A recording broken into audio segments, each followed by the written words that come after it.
It wasn't the first time I'd doubted my place in this family, but that night, something inside me cracked. Dinner had been tense, forks scraping plates, polite smiles stretched too thin, but I never expected the slap. My own daughter, across my face. In front of everyone. The sound was sharp, but the silence afterward was worse. My cheek burned, my ears rang. My son clapped once, quick and ugly, as if he'd been waiting for it. My daughter-in-law didn't even try to hide her smirk. They had no idea how much it hurt. I didn't say a word. I never did.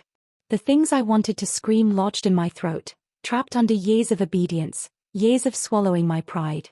But that night was different. The sting on my skin lingered long after the taste of dinner had faded.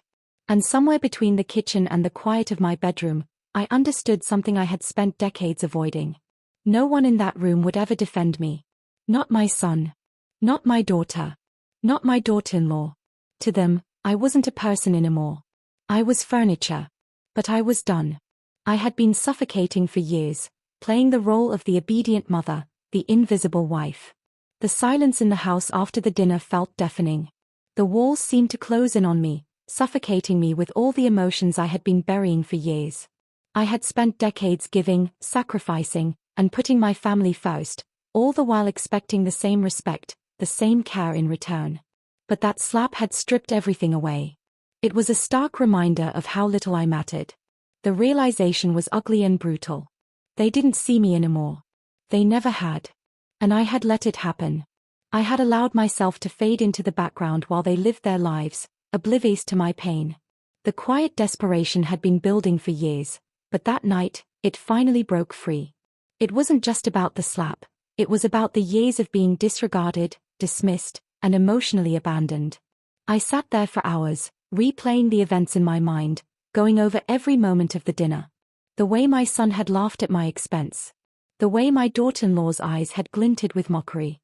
And the way my daughter had slapped me, her face so cold, so unfeeling. But beneath all of that, something had shifted inside of me. It wasn't anger, it wasn't rage. It was clarity. I didn't need their approval anymore.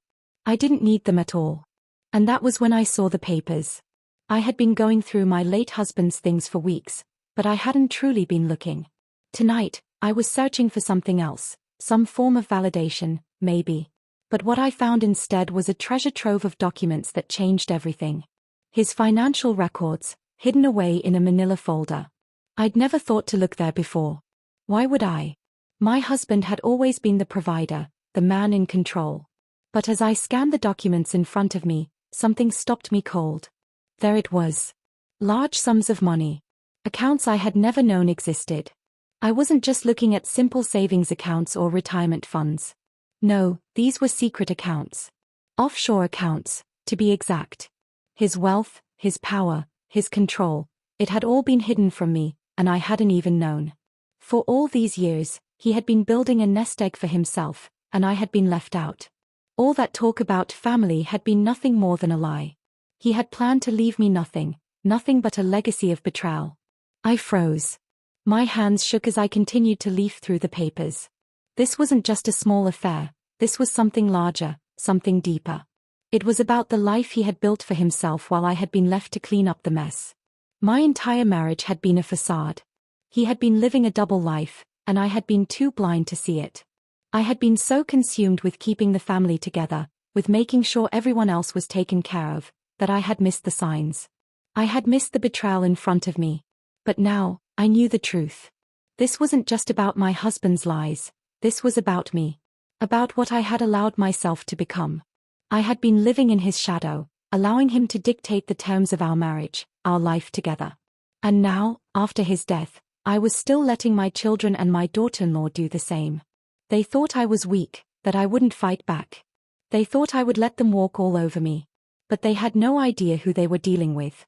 I couldn't just walk away from this. Not this time. No. I had spent my life being overlooked, dismissed, and discarded. But now, I had the power. I had the documents. I had the proof. And I was going to use it. In the quiet of that room, I made a decision.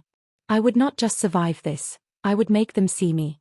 I would make them regret ever thinking they could treat me like this. And I wouldn't raise my voice, scream, or demand anything. No. My revenge would be quiet, calculated, and utterly devastating. As I stared at the papers, the weight of my decision settled over me. This wasn't going to be easy. My children would not understand. They wouldn't like what I was about to do. But I didn't care. I had been invisible to them for too long.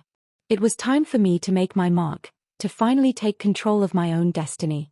It was time for them to understand what they had lost. The first step was clear. I needed to secure my future. It wasn't just about the money. It was about reclaiming the life I had been denied. I wasn't going to let them use me anymore. I wasn't going to be their doormat, their silent victim. I was going to show them that I was strong, capable, and worthy of respect. And it would all start with those papers that had opened my eyes to the truth. I spent the next few days meeting with financial planners and lawyers. I was determined to make sure that no one, not even my own children, could take what was rightfully mine. I wasn't just going to leave the money to them. No. I would leave it to something far greater. A charity for women's rights. A cause I had always cared about, but had never had the opportunity to support.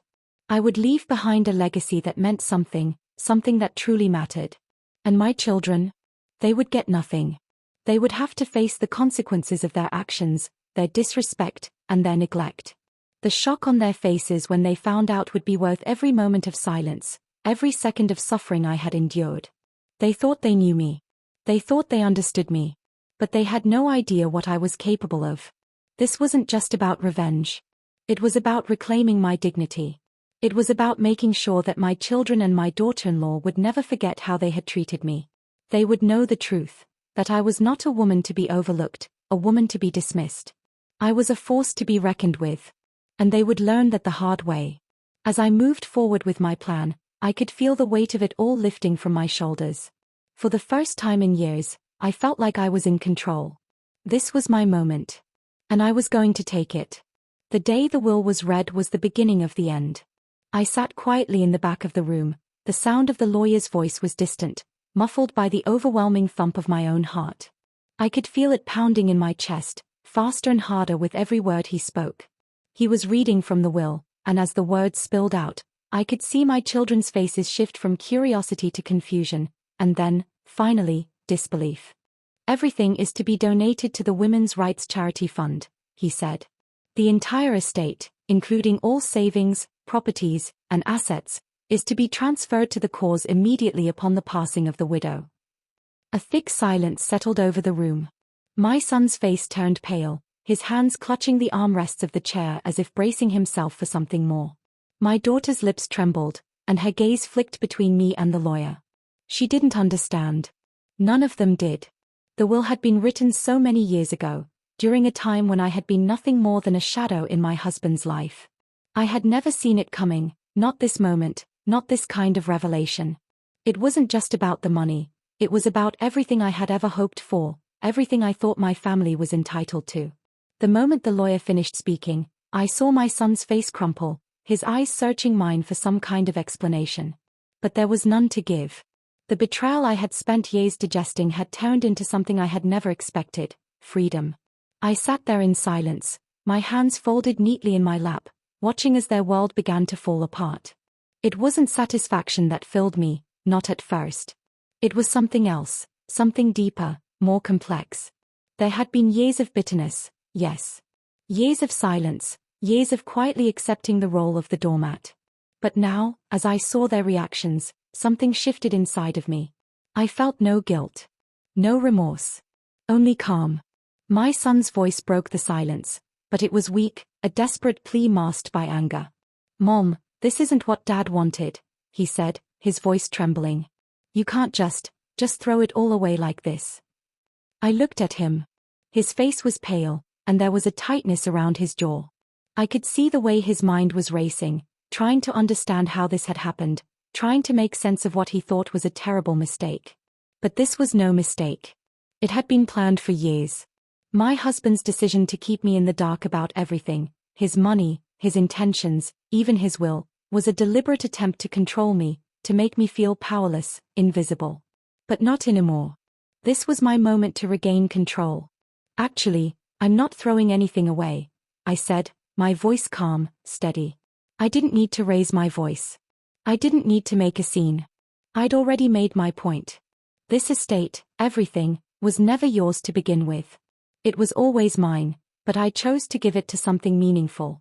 I chose to leave a legacy, not one of wealth or inheritance, but one that will actually help women who need it. My daughter scoffed. Her reaction was sharp, dismissive. Are you serious? You really think donating all of this is going to help? What about us, Mom? What about the family? She didn't understand, and maybe she never would. But that was no longer my problem. Her words hit me in a place I thought I had buried years ago, that small voice of guilt that whispered, maybe you should give them something. But I silenced it. I knew what I was doing was right, and if they couldn't see it, that was on them. I stood up slowly, feeling the weight of the room shift. The air felt thick, heavy with tension. The eyes of my son, daughter, and daughter-in-law burned into me, but I stood tall, my back straight. This was my moment. The power I had given away for so long was finally mine to hold. The lawyer cleared his throat, breaking the silence again. He asked my children if they had any questions, but neither of them could respond. They were too stunned, too angry to think straight. My son finally stood up, pacing the room in frustration. This isn't over, he muttered, more to himself than to anyone else. We'll find a way to contest it. We'll get a lawyer, we'll fight this. But the cold truth of the situation was already sinking in. The lawyer had explained it all to them, the will was ironclad. The estate had already been transferred. They couldn't reverse it. It was done. There was no coming back from it. My son had no choice but to accept it, even if it tore him apart to do so. I turned and walked towards the window, letting the cool breeze from outside wash over my face.